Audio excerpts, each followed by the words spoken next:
Salut, coucou, bonjour à toutes et bonjour à tous. Bienvenue sur la chaîne lignumvitae.fr, cette chaîne YouTube consacrée au développement personnel, au coaching. Voilà, c'est plutôt des réflexions. J'ai envie de parler de sujets de façon assez courte, peut-être sur des formats assez courts, pour vous aider à vous questionner sur vous-même, sur comment vous fonctionnez, sur ce que vous voyez dans votre entourage, ce qui vous interpelle. Voilà. Et aujourd'hui, j'ai envie de parler notamment d'un sujet qui m'est arrivé d'aborder, mais pour moi-même, c'est la remise en question. Alors la remise en question, ça peut être professionnel, personnel, individuel. Voilà, ça peut avoir plein d'aspects et en même temps, cette remise en question, elle arrive des fois à certains moments. Alors elle peut arriver à certains moments de votre vie, mais aussi à la suite de de certains actes, mais aussi à la suite de certains événements qui se sont passés. Donc voilà, la remise en question, littéralement, remettre en question, c'est se questionner sur un mode de fonctionnement, sur un état d'être, sur un état d'esprit, sur soi-même avant tout. Aussi, ça peut être une remise en question pour une équipe, hein. On dit des fois, il est temps que l'équipe se remette en question.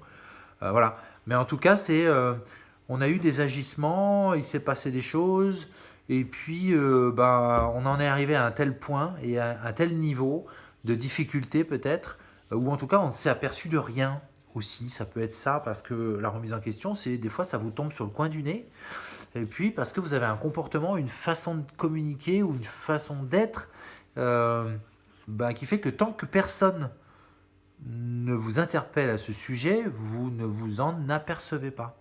Et c'est à ce moment-là qu'arrive la belle intelligence, on va dire, de l'homme, cette capacité à se remettre en question, justement. Et à poser le truc sur la table et puis dire, ok, j'ai fait ci, j'ai fait ça, j'ai eu ce comportement, ça a blessé des gens, peut-être. J'ai en tout cas été dans un sens qui n'était pas le sens premier de ce que je faisais. Et je m'en suis aperçu, ou on m'en a fait, je vais utiliser un truc qui n'est pas français, mais m'en apercevoir. Et de ce coup-là, j'essaye de faire quelque chose. En tout cas, si je suis plutôt sensé, j'essaye de faire quelque chose pour changer ça et pour profiter de ce message. Parce que c'est un message avant tout. Non, la remise en question, elle vient à la suite de messages. On vous envoie un message, on vous dit ça va pas, on fait quelque chose pour que ça aille mieux. On vous envoie un message, on vous dit j'ai pas compris ce que tu m'as dit et ça m'a blessé. C'est en tout cas un message pour vous inviter à vous exprimer mieux. Donc, euh, donc la remise en question, elle est, j'ai envie de dire, pour certains, elle n'existe pas parce qu'il y a des gens qui ont un ego qui est un peu surdimensionné, avec une tête, vous voyez, comme ça, là. Waouh, je me rapproche de l'écran. Et puis après, pour certains, c'est tous les jours. Moi, c'est tous les jours, par exemple. Voilà, mon ego, il a été gros, il s'est affiné, et puis maintenant, il est tout petit. Puis j'essaye de lui laisser la place qu'il doit avoir. Et quand j'ai besoin de me remettre en question, j'hésite pas à le faire. Je le fais. Voilà, parce que c'est important pour moi d'être en accord avec moi-même et les valeurs que je véhicule. Donc la remise en question, j'ai envie de dire, intéressez-vous à ce sujet parce que des fois, il suffit pas d'attendre qu'on vous le dise. Ça peut être vous-même. Vous dites, je suis pas bon, je me sens un peu médiocre, là, un peu mauvais dans ce que je fais. Je sais pas pourquoi. Je le fais aussi bien que d'habitude, j'ai la sensation, mais je me sens à moitié bon. Voilà. C'est qu'il y a un truc qui va pas, en fait, qui déconne. Alors, qu'est-ce qu'il faut faire? Après, j'ai envie de dire, il faut retrousser ses manches et puis s'interroger sur sa façon, ses façons de faire, ses façons d'être. Revenir peut-être vers quelque chose d'un petit peu plus neutre, être un peu plus à l'écoute, un peu plus dans l'empathie, euh, ne pas penser qu'à soi et à son bien-être, penser au bien-être des autres aussi, parce que dans la remise en question, il y a aussi un petit peu ça, des fois il y a aussi ce qu'on fait pour nous, ce qu'on fait pour les autres, est-ce qu'on en fait assez pour les autres, est-ce qu'on en fait trop pour nous.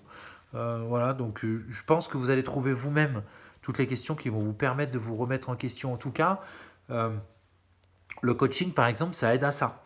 Parce que ça aide à prendre du recul. Et puis ça aide à mettre le doigt sur les points qui piquent.